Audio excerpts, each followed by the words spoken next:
Sorry? কিসের sorry, হ্যাঁ? আপনি কি ভেবেছেন আমাকে এই ২ টো চকোলেট আইসক্রিম আর চিপস এনে দিলেই আমি আমার সব দুঃখ কষ্ট ভুলে যাবো? আমি আপনার সাথে জীবনেও আর কথা বলব না। আপনি কেন এই কলেজের শাকচুন্নিটাকে ওভাবে নিজের বুকের সাথে জড়িয়ে ধরেছিলেন, হ্যাঁ? উজান মৌয়ের মুখে নিজের সাবেক প্রেমিকার নাম শাকসুন্নি শুনে আর মনের ভেতর চেপে রাখা হাসিটা আর ধরে রাখতে পারল না। সে ফিক করে হেসে দিল। তারপর বিদ্যুৎ গতিতে এগিয়ে গিয়ে মৌকে এক ঝটকায় কোলে তুলে নিজের মুখোমুখি বসিয়ে দিল। মৌ কিছু বুঝে ওঠার আগেই উজান তার মুখের উপর এসে পড়া এলোমেলো চুলগুলো আলতো করে সরিয়ে দিল এবং বিছানার পাশ থেকে একটা ক্লিপ নিয়ে পরম যত্নে মৌয়ের চুলগুলো উঁচু করে একটা সুন্দর খোপা বেঁধে দিল। খোপা বাঁধা শেষ করে উজান ময়ের নাকের ডগায় একটা মৃদু টোকা দিয়ে বলল, পিচ্ছি, ইদানিং তুমি কিন্তু বড্ড অলস হয়ে যাচ্ছ। এত সুন্দর সিল্কি চুলগুলোর এই ১২টা বাজিয়েছো কোন সাহসে শুনি? রোজ সকালে আমি নিজে তোমার এই চুলগুলো বেঁধে দিই, তবুও একটু চুলগুলো ক্লিন রাখতে পারো না? নাকি এখন থেকে তোমার চুল ক্লিন করার দায়িত্ব আমাকে নিতে হবে?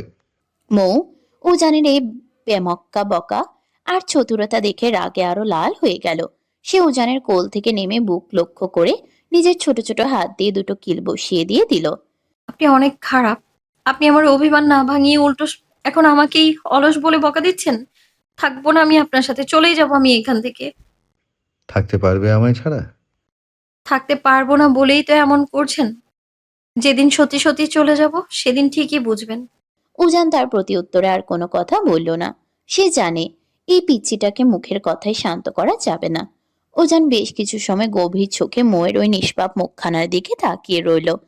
তারপর বিছানায় রাখা বক্সগুলো থেকে মোয়ের সবচেয়ে প্রিয় চকলেট আইসক্রিম বের করলো। তারপর আইসক্রিমটা একদম মোয়ের মুখের সামনে ধরলো। প্রিয় আইসক্রিম চোখের সামনে দেখা মাত্রই মোয়ের ঠোঁটের কোণে এক চিলতে মিষ্টি হাসি ফুটে উঠতে চাইলো। তবে সে পরক্ষণেই নিজেকে সামলে নিয়ে নিজের জেদ বজায় রাখলো। আইসক্রিমটা নিজের হাতে নিল না।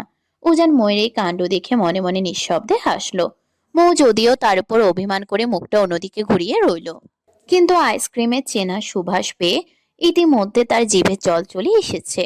মৌয়ের এই লোভ সামলানোর চেষ্টা দেখে উজান এবার খানিকটা তার কানের কাছে ঝুঁকে পড়ল। কি হলো মিসেস চৌধুরী? আপনি কি নিজে থেকে এটা খাবেন নাকি আমি নিজেই? উজানের কথা শেষ হওয়ার আগেই তড়িৎ গতিতে উজানের হাত থেকে আইসক্রিমটা কেড়ে নিল মৌ। তারপর মুখ বাঁকিয়ে নিজের মনেই গপ গপ করে আইসক্রিম খেতে লাগলো। উজান এবার শব্দ করে হেসে দিল।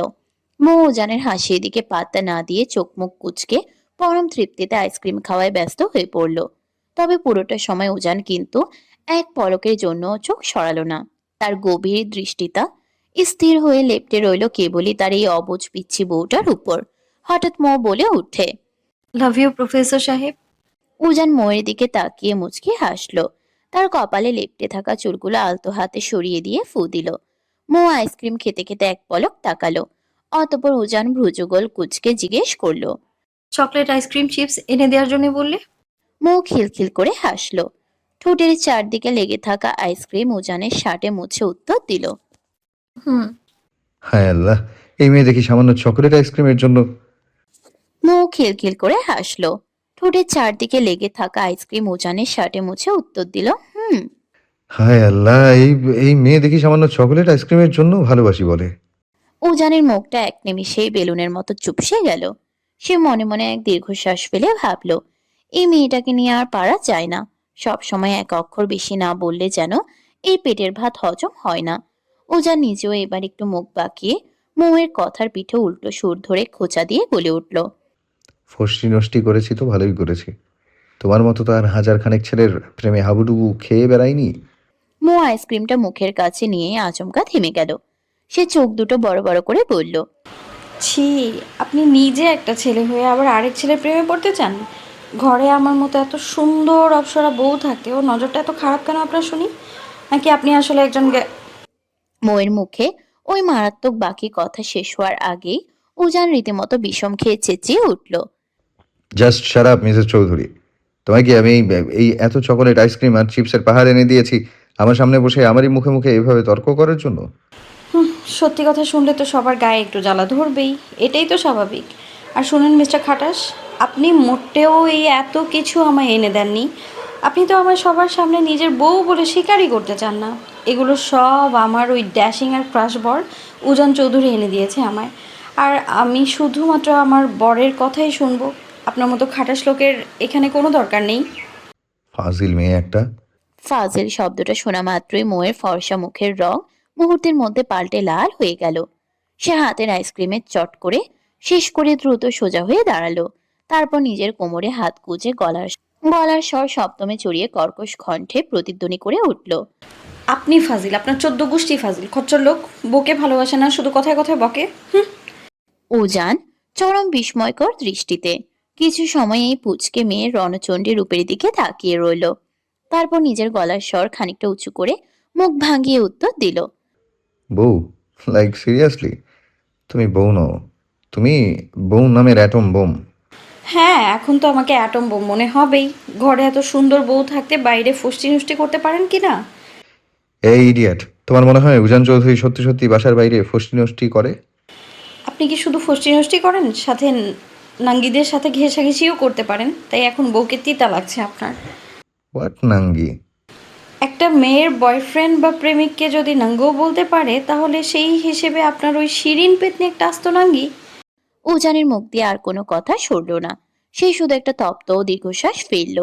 উজানের ওই অসহায় অবস্থা দেখে মৌ সঙ্গে সঙ্গে আবারও একটা মুখ ভাঙালো। উজান নিজের ভেতরে সমস্ত রাগ ভুলে এবার নিঃশব্দে হেসে বিছানা থেকে উঠে দাঁড়ালো এবং চলে যেতে হাঁটতে লাগলো। ঠিক তখনই কিছু একটা মনে পড়তেই সে তড়িঘড়ি করে মৌয়ের দিকে ঝুঁকে পড়ল। এই পিচ্ছি, ওয়েট ওয়েট। মৌ উজানের ওই আচমকা গলার আওয়াজে আর ঝড়ের গতিতে এগিয়ে আসায় ভয়ে কেঁপে উঠল। তবে পরক্ষণেই নিজেকে সামলে নিয়ে উজান কিছু বুঝে ওঠার আগেই তার শক্ত হাতের কবজিতে নিজের ধারালো দাঁত দিয়ে কষে এক কামড় বসিয়ে দিল। উজান আউচ করে নিজের হাতটা টেনে নিল।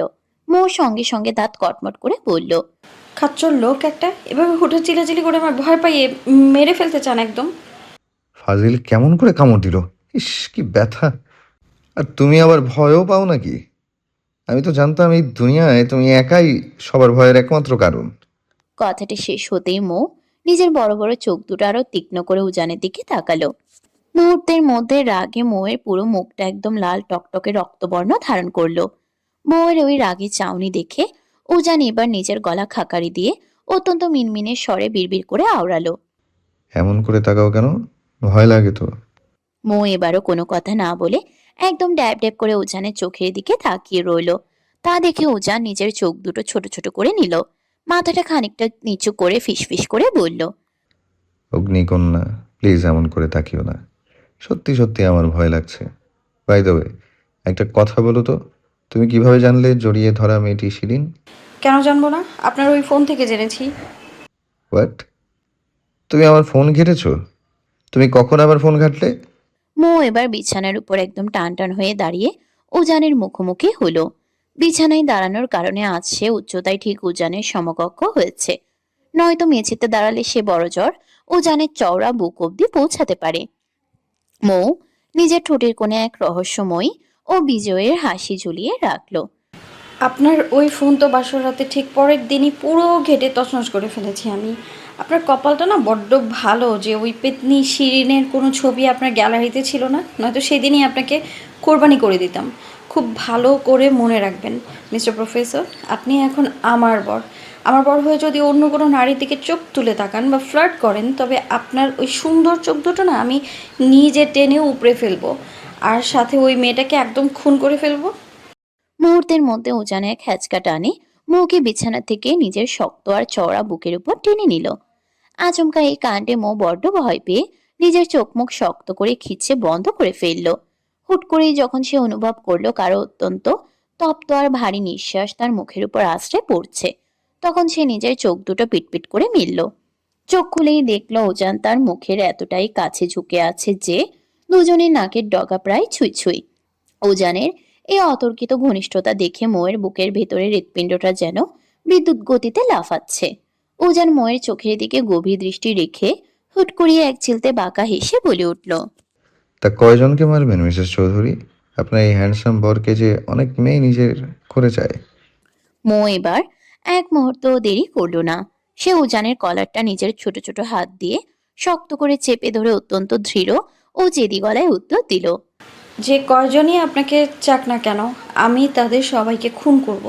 খুব ভালো করে শুনে রাখুন মিস্টার প্রফেসর, এই মিসেস উজান চৌধুরী নিজের ব্যবহারের একটা সামান্য সুতোও কখনো কারোর সাথে শেয়ার করে না।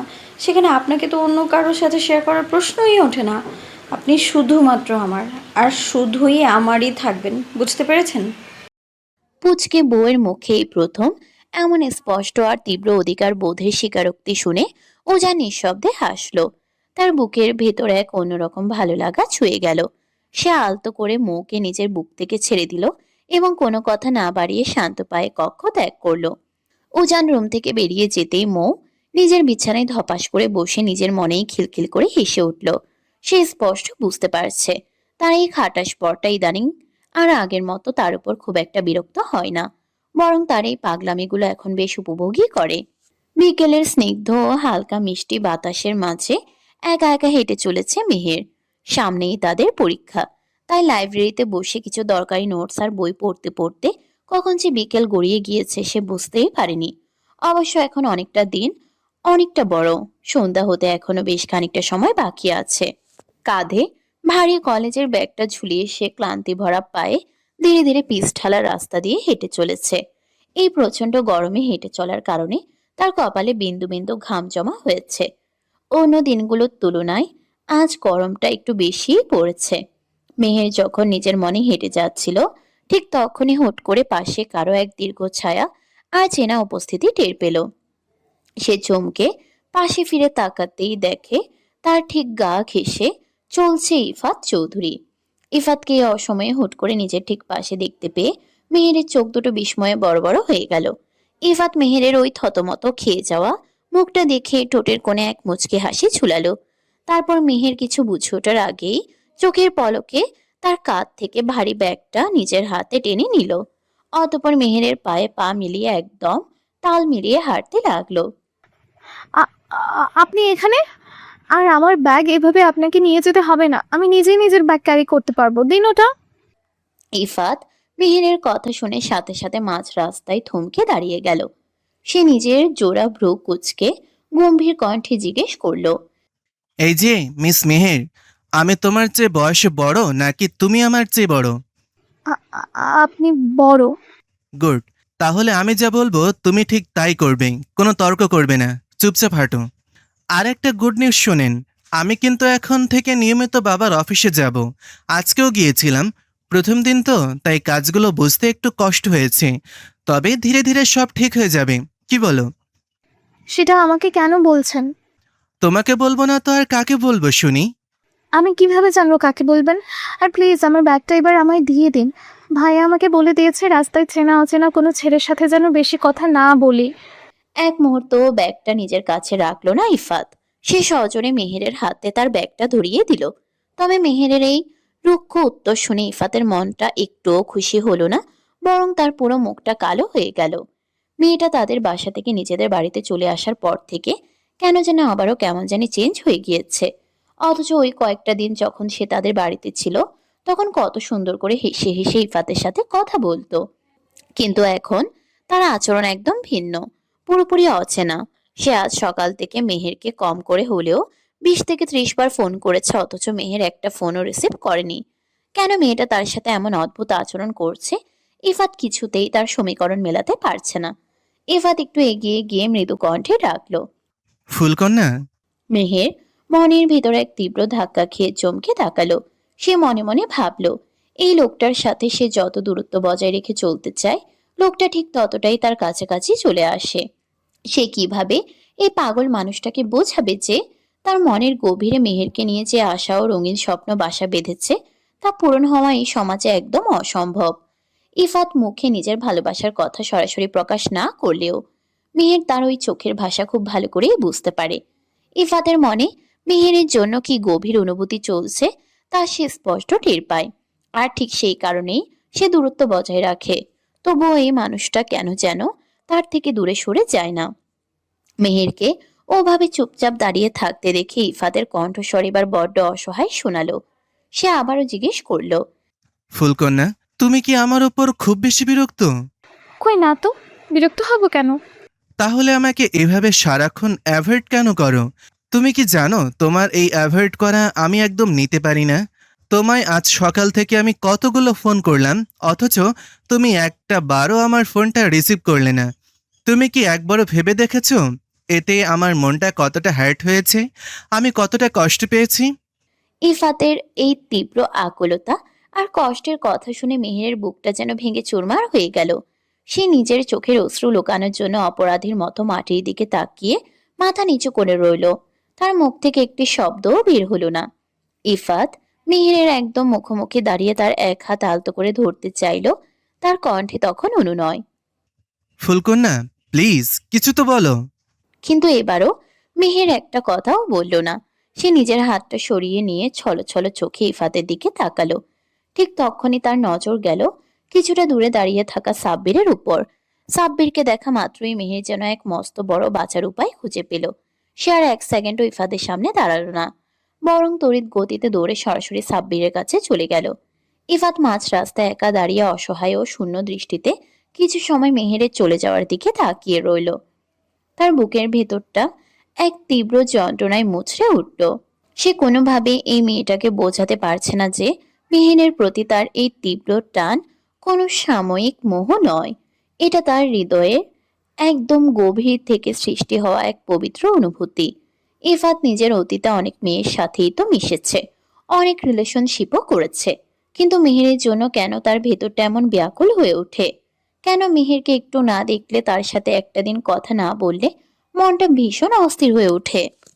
কেন মেহেরকে একটু না দেখলে, তার সাথে একটা দিন কথা না বললে মনটা ভীষণ অস্থির হয়ে যায়? এই তীব্র ছটফটানি তো সে আগে কখনো কারোর জন্য অনুভব করেনি। কিন্তু কিভাবে, কিন্তু নিজের মনের এই ব্যাকুল কথাটুকু সে কিভাবে ওই অবুঝ মেয়েটাকে বোঝাবে? তা ভেবে ইফাত এক তপ্ত দীর্ঘশ্বাস ফেলে ওখানেই দাঁড়িয়ে রইল। কিন্তু সে চেষ্টা করবে, যেভাবেই হোক অবুঝ মেয়েটাকে নিজের করে ছাড়বেই। দেখতে দেখতে দীর্ঘ একটা সপ্তাহ চোখের পলকে কেটে গেল। এই এক সপ্তাহে কত কিছুই না বদলে গিয়েছে। শুধু বদলালো না উজান মোয়ের মাঝের সম্পর্ক আর ইফাত মেহেরের মধ্যকার সেই যন্ত্রণাদায়ক দূরত্ব। মেহের গত এক সপ্তাহ ধরে টুকটাক যাও বা কথা বলতো ইফাতের সাথে, কিন্তু গত দুদিন ধরে সে একদমই কথা বলা বন্ধ করে দিয়েছে।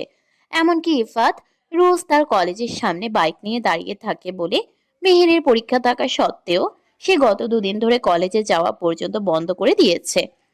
মেহেরের এই চরম অবহেলা আর দূরত্ব নিতে পারছিল না ইফাত।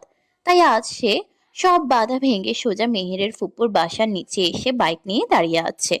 প্রায় 1 ঘন্টা পার হয়ে গেলেও মেহেরের এক পলক দেখার সৌভাগ্য তার হচ্ছিল না। ঠিক তখনই দোতলার বারান্দায় এক হাতে গরম কফির মগ আর অন্য হাতে একটা বই নিয়ে এসে দাঁড়ালো মেহের। সে ছোটবেলা থেকে ভীষণ বইপ্রেমী। বিশেষ করে বৃষ্টির দিনে কফির মগে চুমুক দিতে দিতে বারান্দায় বসে বই পড়া আর ঝিরিঝিরি বৃষ্টি দেখা তার জীবনের অন্যতম প্রিয় একটা ভালো লাগা। এখন যেহেতু একদম শেষ বিকেল, এই সময় প্রতিদিন মেহেরের ফুপ্পা ফুপ্পি সবাই ড্রয়িং রুমে বসে চা গল্প করেন। কিন্তু আজ সারাদিন ধরে হওয়া ঝিরিঝিরি মিষ্টি বৃষ্টির কারণে আবহাওয়া বড্ড ঠান্ডা, তাই বাড়ির সবাই এখন গভীর ঘুমে আচ্ছন্ন। মেহের বারান্দার গ্রিলে হাত দিয়ে নিচের দিকে তাকাতেই আচমকা তার নিজের বাড়ির সামনে ভর বৃষ্টির মাঝে ইফাতকে ওভাবে বাইকের উপর নিথর হয়ে বসে থাকতে দেখে চমকে উঠল। ঠিক তখনই আকাশের মেঘ ডাকলো এবং বৃষ্টির বেগ কিছুটা বাড়তে শুরু করলো। মেহের দোতলার বারান্দা থেকেই চারপাশ দেখে নিয়ে অত্যন্ত নিচু ব্যাকুল স্বরে ডাকলো, এই যে শুনছেন, এই ভর বৃষ্টির মধ্যে ওখানে ওভাবে কেন দাঁড়িয়ে আছেন?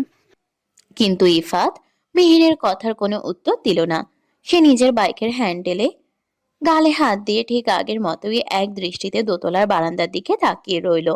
মেহের উপর থেকে আরো বার কয়েক তাকে ডাকলো, তবুও ইফাত যেন কানেই তুলল না। মেহের আর কোনো উপায় না পেয়ে নিজের কফির মগ আর বইটা টেবিলে রেখে পা টিপে টিপে সিঁড়ি বেয়ে ধীরে ধীরে নিচে নেমে এলো। সদর দরজার কাছে এসে সে আবারও ইফাতকে ডাক দিল, এই যে আপনার কি হয়েছে বলুন তো? এভাবে বৃষ্টির মধ্যে দাঁড়িয়ে ভিজছেন কেন? ভেতরে আসুন। এবার ইফাত নিজের বাইক থেকে নেমে এক নীরব পাথরের দৃষ্টি নিয়ে হেঁটে এসে মেহেরের একদম সামনে এসে দাঁড়ালো। তবে সে মেহেরের ফুপুর বাসার সীমানার ভেতরে পা রাখলো না, বাইরের বৃষ্টির মাঝেই দাঁড়িয়ে রইল। মেহের তার দিকে একরাশ রাগী দৃষ্টি নিয়ে তাকিয়ে আছে। অথচ ইফাতের মধ্যে সেই রাগের বিন্দুমাত্র ভ্রুক্ষেপ নেই। কি হলো, কথা বলছেন না কেন? এই বৃষ্টির মধ্যে এভাবে দাঁড়িয়ে থাকার মানে কি? তোমার জন্য। কিন্তু ইফাতের এই ছোট ও সহজ উত্তর শুনে মেহেরের মন বিন্দুমাত্র খুশি হতে পারল না। সে ভেবেছিল নিজে থেকে দূরত্ব বজায় রাখলে, ফোন না ধরলে হয়তো ইফাত একসময় তার থেকে দূরে সরে যাবে। কিন্তু এই জেদি লোকটা আজ সরাসরি তাদের বাসার নিচে এসে হাজির হয়েছে। আমার জন্য মানে কি? আমি কি আপনাকে একবারের জন্য বলেছি যে আপনি আমাদের বাসার নিচে এসে এইভাবে দাঁড়িয়ে থাকবেন? হ্যাঁ, তুমি তো এটাও বলনি যে এখানে এইভাবে দাঁড়িয়ে থাকবো না। মেহের ইফাতের মতো জেদি এই ছেলের কথা শুনে এক দীর্ঘ ও তপ্ত নিঃশ্বাস ফেলল। আকাশের মেঘ যেন আজ তাদের মনের কথার সাথে তাল মিলিয়ে ডাকছে। বৃষ্টির গতি ধীরে ধীরে আরো বাড়তে লাগলো, কিন্তু তবুও ইফাত এক চুলও নড়ল না। এতে মেহের এবার বেজায় চটে গিয়ে চেঁচিয়ে উঠল। আরে আপনি পুরো ভিজে যাচ্ছেন তো, ভেতরে আসুন। এইভাবে আর কিছুক্ষণ দাঁড়িয়ে থাকলে নির্ঘাত জ্বর চলে আসবে আপনার। আমার কবে হবে? ইফাতের এই কথার আগা গোড়া কিছুই মাথায় ঢুকলো না মেহেরের। সে কপাল কুঁচকে অবাক হয়ে জিজ্ঞেস করলো। কি বললেন? বৃষ্টির ভারী পানি ইফাতের ভেজা চুল ছুঁয়ে কপাল বেয়ে তার ধারালো নাকের ডগা দিয়ে নিচে গড়িয়ে পড়ছে। সে এক দীর্ঘ নিঃশ্বাস ফেলল। সে মেহেরের এই অবস্থা চাউনি দেখে স্পষ্ট বুঝতে পারল তার পাঠানো শত শত মেসেজের একটাও এই মেয়েটি আজ পর্যন্ত খুলে দেখেনি। দেখলে অন্তত এই মুহূর্তে এই প্রশ্নটা করতো না। ইফাত নিজের মনেই হাসলো। দুনিয়ায় তার চেয়ে কম ধৈর্যশীল ছেলে বোধহয় দুটো নেই। অথচ এই মেহের নামের মেয়েটার বেলায় তার ভেতর এত ধৈর্য, এত অপেক্ষা কোত্থেকে আসে সে নিজেও জানে না। ভালোবাসা বোধহয় আসলেই মানুষকে এভাবে বদলে দেয়। রিফাত এবার নিজের ভেজা চোখ দুটো সোজা তুলে মেহেরের চোখের মণিকোঠায় স্থির করলো। পরম আকুলতা ও ভালোবাসায় মাখানো কণ্ঠে এক নিঃশ্বাসে বলে উঠল। ভীষণ ভালোবাসি তোমায় ফুলকন্যা। ইফাতের মুখ থেকে এই একটা শব্দ শোনা মাত্রই মেহেরের পায়ের তলার মাটি যেন এক নিমিষে সরে গেল। সে পুরো স্তব্ধ ও নিথর হয়ে দাঁড়িয়ে রইল। সে নিজের স্বপ্নেও কখনো ইফাতের কাছ থেকে এত বড় একটা প্রশ্নের মুখোমুখি হবে তা আশা করেনি। সে ভেবেছিল কোনো এক দূর ভবিষ্যতে হয়তো এমন পরিস্থিতির সৃষ্টি হতে পারে, কিন্তু সেই কাঙ্ক্ষিত ও ভয়ানক দিনটি যে এত তাড়াতাড়ি আসবে তা মেহেরের কল্পনারও বাইরে ছিল। সে নিজের শুকনো ঢোক গিলে মনের ভিতরের তীব্র কাঁপুনিটা লুকিয়ে মুখখানা যতটা সম্ভব শক্ত ও কঠিন করে বলল। কি বললেন আপনি? ইফাত এবার মেহেরের এক হাত নিজের ভেজা হাতের মুঠোয় নিয়ে পরম আকুতিতে নিয়ে আওড়ায়। তোমায় আমি আমার প্রেমিকা নয়, বউ করে ঘরে তুলতে চাই ফুলকন্যা। বিয়ে করবে আমায়? ইফাদের এই সরাসরি বিয়ের প্রস্তাবে মেহেরের বুকের ভেতরটা যেন এক মস্ত বড় ভূমিকম্পে কেঁপে উঠল। তার শরীরে আর দাঁড়িয়ে থাকার মতো কোনো শক্তি অবশিষ্ট রইল না। এই কাঙ্ক্ষিত প্রশ্নের উত্তর সে কি দেবে তা কিছুতেই ভেবে পেল না সে। তার নিজের অতীতের সে অন্ধকার অতীত, সমাজের সেই চাবুক আর নিজের কলঙ্কের কথা এক নিমিষে তার চোখের সামনে ভেসে উঠল। সে নিজের চোখের জলটুকু কোনো মতে চেপে রেখে আমতা আমতা করে কাপা গলায় বলল। আপনি যেটা চাচ্ছেন সেটা কোনোদিনও পসিবল নয়, তাই চলে যান এখান থেকে। আর কোনোদিন আসবেন না আমার সামনে। এই বলেই ইফাতের মুখের সামনে মেহের দরজা আটকে দিল। ইফাত কিছু সময় সেভাবে তাকিয়ে রইল। সে কিভাবে বাঁচবে মেয়েটাকে ছাড়া? মেয়েটা কি কোনোদিন বুঝবে না তার গভীর ভালোবাসা? প্রফেসর সাহেব, I love you so much. পড়ার টেবিলের খাতার উপর দুই হাত রেখে নিজের চিবুকটা ঠেকিয়ে হুট করে অত্যন্ত মিষ্টি সুরে উজানের দিকে তাকিয়ে কথাটা বলে উঠল মৌ। উজান তখন হাতে কলম নিয়ে অত্যন্ত মনোযোগ দিয়ে ফিজিক্সের একটা ম্যাথ মৌকে বোঝাচ্ছিল। মৌয়ের মুখ থেকে এমন অসময়ে রোমান্টিক বাণী শুনে উজান নিজের হাতের কলমটা টেবিলের উপর খটাস করে রাখলো। তারপর চোখ দুটো বড় বড় করে কড়া গলায় ধমকে উঠল। থাপ্পড় দিয়ে তোমার সব কয়টা দাঁত ভেঙে দেবো বেয়াদব মেয়ে। দিন দিন ফাজিল হয়ে যাচ্ছ। পড়াশোনার সময় এইসব আজাইরা ফালতু কথা তোমার এই পুচকে মাথায় কি করে আসে? হ্যাঁ, চুপচাপ যে ম্যাথটা করাচ্ছি ওটাতে মনোযোগ দাও। উজানের এমন রাগান্বিত ধমক খেয়ে মৌ নিজের মুখটা বেলুনের মতো চট করে চুপসে নিল। পড়াশোনা জিনিসটা তার ছোটবেলা থেকেই বরাবরই চরম অপছন্দের। সে তো মনে মনে ভেবেছিল যখন বিয়েটা হয়েই গেছে তখন অন্তত এই খাতা কলমের অত্যাচার থেকে চিরকালের জন্য মুক্তি পাবে। কিন্তু এখন তো দেখছে পুরো উল্টো পুরাণ। খোদ বরের কাছে প্রতিদিন রাতে তাকে টিউশনি পড়তে হচ্ছে। উজান প্রায় ঘন্টা খানেক ধরে মৌকে একটা মাত্র ম্যাথ বোঝানোর আপ্রাণ চেষ্টা করছে, কিন্তু এই অবুঝ মেয়েটার মাথায় ফিজিক্সের সূত্র যেন কিছুতেই ঢুকতে চাইছে না। এই নিয়ে উজান যতবার বকাঝকা করছে মৌ ততবারই উল্টো কোনো না কোনো কথা বলে উজানকে আরো রাগিয়ে তুলছে। মৌ এবার নিজের একটা ফর্সা গাল উজানের দিকে বাড়িয়ে দিয়ে সবকটা দাঁত কেলিয়ে হেসে বলল, এই যে থাপ্পড় দিতে চাইলেন না, দেন থাপ্পড়। তবে আমার একটা শর্ত আছে, থাপ্পড় দেওয়ার পর আমায় জড়িয়ে ধরে ভালোবাসি বলতে হবে। উজান নিজের কপালে হাত দিয়ে এক দীর্ঘশ্বাস ফেলল। সে গলার স্বর কিছুটা নরম করে বলল, প্লিজ পিচ্ছি, আর ফাজলামো না করে একটুখানি পড়াশোনা নিয়ে সিরিয়াস হও তো। তোমার সামনে পরীক্ষা। এমন অবস্থা হলে ভালো রেজাল্ট তো দূর, তুমি পরীক্ষায় টেনে টুনে পাশ করতে পারবে কিনা তা নিয়ে আমার সন্দেহ হচ্ছে। আমার কোনো দরকার নেই পরীক্ষায় পাশ করার। 2 দিন পর আপনার বাচ্চার মা হয়ে আপনার ঘর সংসার বাচ্চা কাচ্চা সামলে তাদের ঠিক মতো মানুষ করতে পারলেই তো আমার জীবন ধন্য। ফিজিক্সের সূত্র দিয়ে আমার কি হবে শুনি? মৌয়ের মুখে এতটুকু বয়সে সরাসরি বাচ্চা কাচ্চা মানুষ করার কথা শুনে উজান এবার চরম বিষম খেল। সে নিজের চোখ রাঙিয়ে টেবিল ছেড়ে উঠে দাঁড়িয়ে যায়। দাঁড়াও ফাজিল মেয়ে, তোমাকে আজ আমি মজা দেখাচ্ছি। কিন্তু উজান কিছু করার জন্য এগিয়ে আসার আগেই মৌ খিলখিল করে হেসে টেবিল ছেড়ে এক লাফে উঠে দাঁড়ালো। সে নিজের ওড়নাটা সামলে নিয়ে হুট করে রুমের দরজার দিকে এক ভো দৌড় দিল। উজান তড়িঘড়ি করে বিছানার পাশ থেকে চিৎকার করে উঠল, এই পিচ্ছি, দৌড়িও না, পড়ে গিয়ে ব্যথা পাবে। সত্যি সত্যি বলছি, দাঁড়াও। মৌ উজানের সেই উপকারী বারণ নিজের কানেই তুলল না। সে যেই না হাসতে হাসতে দরজার কাছাকাছি পৌঁছালো, অমনি ঠাস করে শক্ত মেঝের উপর আছাড় খেয়ে পড়ে গেল। উজান আর এক সেকেন্ডও দেরি না করে ঝড়ের গতিতে এগিয়ে গেল। মৌ মেঝেতে পড়ে গিয়ে বোকার মতো ফ্যাল ফ্যাল করে উজানের মুখের দিকে তাকিয়ে রইল। মনে মনে ভাবলো, ইস, কেন যে এই খিটখিটে মানুষটার কথা শুনতে গেল না। এখন তো সত্যিই খুব ব্যথা পেল। উজান কোনো কথা না বলে অত্যন্ত সাবধানে নিজের 2 হাত দিয়ে মৌকে পাজা কোলে তুলে নিল। তারপর ধীর পায়ে এনে বিছানার উপর বসিয়ে দিল। সে নিজের দাঁতে দাঁত চেপে রাগটা নিয়ন্ত্রণ করে নিল। আমার কথা শুনো না কেন বলো তো? এত তেরামি কে করে শুনি? নারী এমন এক শব্দ যা শুরুই হয়েছে না দিয়ে। তারপরেও কিভাবে আশা করেন যে আপনাদের কথা আমরা অক্ষরে অক্ষরে পালন করব? কথাটা বলেই মৌ নিজের সব কষ্ট ভুলে আবারও ফিক করে হেসে দিল। উজান তার দিকে এক তীব্র রাগী চ্যামড়া দৃষ্টি নিক্ষেপ করতেই সে চট করে নিজের মুখে হাত দিয়ে চুপ হয়ে গেল। মৌ এবার খানিকটা উজানের দিকে ঝুঁকে এসে চোখ টিপে ফিসফিস করে জিজ্ঞেস করলো, রাগ করলেন? আস্ত একটা নির্লজ্জ মেয়ে তুমি। এত বড় আছাড় খেয়ে ব্যথা পেলে অথচ এখানে বসে বসে দাঁত খেলাচ্ছ। সারাদিন ফোন দেখে যত সব আজগুবি আর তেরাবেরা কথা শেখা হয়, তাই না? আজ থেকে তোমার ফোনে সম্পূর্ণ হাত দেয়া নিষিদ্ধ, ব্যান। উজান কড়া সুরে বলল। মৌ এবার উজানের শার্টের কলারটা আলতো করে টেনে ধরে আদুরে গলায় বলল। লাভ ইউ শাশুড়ি হ্যান্ডসাম ছেলে। উজান এবার নিজের 2 হাত দিয়ে মাথা চেপে ধরে বিছানার কোণে বসে পড়ল। এই মেয়েটাকে কোনো ব্যাকরণ বা ফিজিক্সের সূত্র দিয়ে সামলানো তার পক্ষে কোনোভাবেই সম্ভব নয়। সে ময়ের এই মিষ্টি যন্ত্রণাদায়ক অত্যাচারে অতিষ্ঠ হয়ে ঘর থেকে উঠে দাঁড়ালো। আর এক মুহূর্তও দাঁড়ালো না। সে দ্রুত পা ফেলে রুম থেকে বেরিয়ে গেল। রাত তখন অনেক গভীর।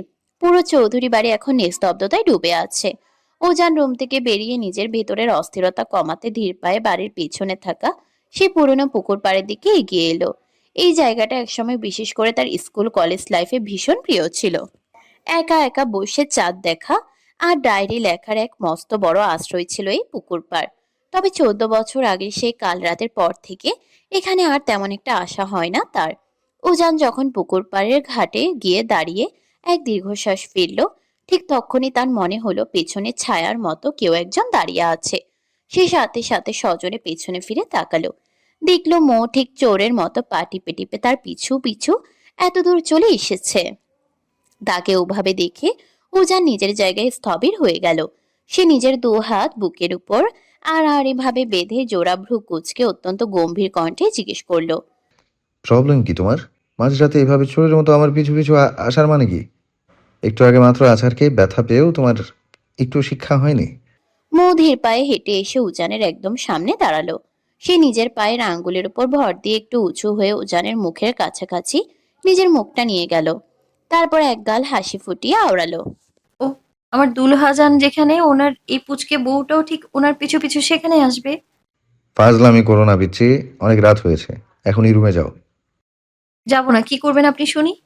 দেখো পিচ্ছি, আমার মাথাটা অলরেডি গরম হয়ে আছে। দয়া করে আমার রাগটা আর বাড়িও না। যাও এখান থেকে। তোমার এই সারাদিনের যন্ত্রণা আর পাগলামি আমি আর নিতে পারছি না। উজান কথাটি কিছুটা চড়া সুরে বলতেই মৌয়ের মুখের সেই চপল হাসিটা এক নিমিষেই মিলিয়ে গেল।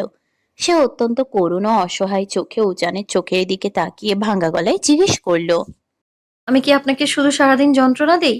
আপনাকে একটুও ভালোবাসি না?